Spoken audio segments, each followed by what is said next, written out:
Tomorrow night's presidential debate in Nashville will certainly make history for at least one reason. No, not because even John McCain has decided to show up and not make up some sort of story about not showing up, but because, in our third story on the countdown, McCain will be aiming his remarks at the smallest demographic in debate history. One person. The one remaining undecided voter who has never gotten an anti-Obama email and has never heard of Reverend Wright, and also who lives in one of the dwindling number of supposed swing states. Although this will be the second debate for McCain and Obama, McCain's new tactic, mudslinging, appears to have been born out of ignorance. Ignorance of the fact that Obama has already debated these issues. Let America hear his response in nationally televised debates already against his primary challenger, Hillary Clinton, who tried and failed in the desperation of her final days to defeat Obama using exactly the tactics to which Senator McCain has now turned. Let's bring in Clarence Page, nationally syndicated columnist for the Chicago Tribune. Thank you for your time tonight, sir. Thank you for inviting me, Keith. They go to this town hall format tomorrow. What happens to McCain if nobody at the town hall brings up Bill Ayers or Jeremiah Wright? Does he bring them up himself, and does he look desperate if he brings them up himself? Well, he might just do like Sarah Palin and say, I'm not going to answer those questions from you in the mainstream media, and just speak directly to the American people. Barack Obama is a jerk. I can just see it now.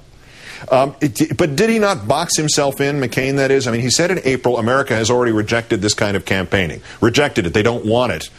Now his running mate is certainly eyebrows deep in this.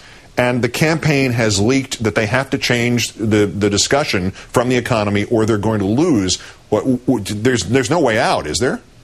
Well, they're really in quite a box. I think that really began, well, it's hard to say when it exactly began. There's no question that this Jeremiah Wright issue and all has been debated and redebated. But, you know, ever since John McCain brought Rick Davis on to run his campaign, you've seen these negative ads, you've seen a negative campaign, and you've seen a lot of preaching to the converted. Conservatives love to hear about Jeremiah Wright again and again and Bill Ayers, etc. But independent voters have shown that they want to see less fighting and more problem solving, especially with the economy right now. So I don't see that they're going to get a lot of mileage by bringing this up again, especially now 4 weeks away from Election Day. Usually this is that kind of late quarter roughhousing you see in the last couple of weeks. The town hall idea, again, obviously it's a much looser format. Question number one about it is, does it now require John McCain to look at Obama at least once during the course of this debate? One would think so. I'd love to see them, move these guys closer together and force them to look at each other. I think, John McCain got so much negative reaction from not looking at Obama in the first debate that I think I expect him to try to make more of an effort this time. That kind of stage theater. One thing about Sarah Palin, she understands what these debates are about. They're not really debates. They're a TV show. Right. And she played it that way, staring straight at that camera and smiling and winking and all the talk about what we're gonna do and all that, you betcha. I don't expect John McCain to try to be that cute, but I expect him to try to be at least a little warmer.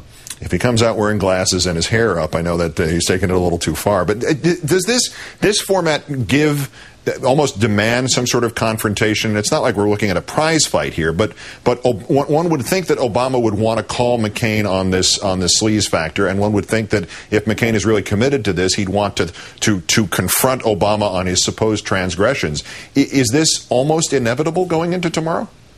Well, I think it shows something of a desperation by the McCain campaign, though, because they know how tricky this sort of negative campaigning is. It goes against what John McCain said he wanted at the very beginning of the campaign. And also, you see how quickly the Obama campaign came out with this, 15-minute documentary on the web. Obviously, they didn't make that Saturday night. That's been sitting there in the closet. Who knows what else is sitting there in the closet? All of these kind of tactics are so predictable that it's rather disappointing that the McCain campaign finds it necessary to go this route, because it is so predictably the kind of move that people make who don't seem to have anything else up their sleeve. So we'll see. And as you say, go to it so early, relatively speaking. What do they have? Right. What do they have next? Is it back to the old one about vote Democratic and you'll die? Is that the only thing they have left in the bag?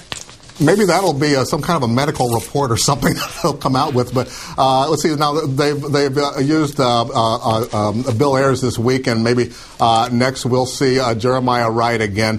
What else is left? Oh yeah, evidence that Barack Obama really is a Muslim. Maybe they'll come out with something of this nature.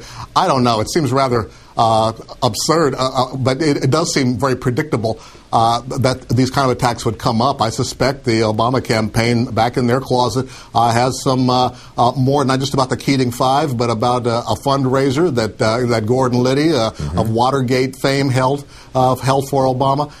That sort of thing. It's all guilt by association, and it's a kind of tit for tat that turns off a lot of swing voters. Indeed. Clarence Page of the Chicago Tribune, an equality newspaper near you. Great thanks once again for your time tonight, Clarence. Thank you, Keith.